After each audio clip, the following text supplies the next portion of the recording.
Well, if your bus ride to and from work was a bit more crowded today, it could be the 50 new bus officers RTC has added to its bus routes. In fact, in all, you'll see 300 armed officers across the transit system.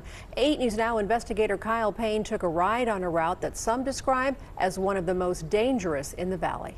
We were downtown at the Bonneville Transit Center and we saw lots of things. Lots of homeless people, lots of riders, and today, lots of uniformed security.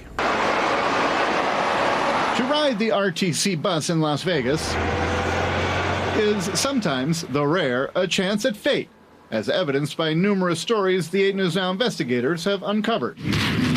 Like this hail of bullets that sent bus riders ducking for cover last month and saw this woman pushing this man off the bus to his death. She was sentenced to 20 years in prison. And this man, who was stabbed 33 times and laid there bleeding to death until the bus finally pulled over 4 minutes later. They're all getting dangerous. I wouldn't want to be on the bus today. But on Monday, and a lot of days, Anthony Rittendale, a former bus driver himself, is on the bus. He says he actually drove one for several years here in Las Vegas and was shot at more than once.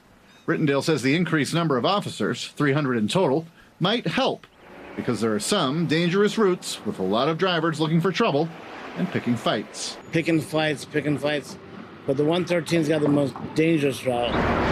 So I took the 113 from downtown all the way down the boulevard.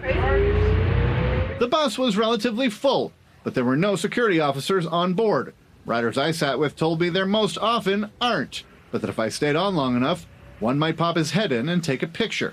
I make sure that I don't get off at stops that look scary. Beverly Aguilar took the bus downtown on her day off. She says the buses can be dangerous and that new officers can't hurt. If they're in the bus with the driver, I think it feels safer. In March, the RTC Bus Drivers Union voted to accept a new contract for its members. They had threatened to strike, and safety and security was among their major concerns. In the studio, Kyle Payne, 8 News Now. Keep in mind the volume of people using public transit. In fiscal year 2022, the RTC provided nearly 41 million bus rides.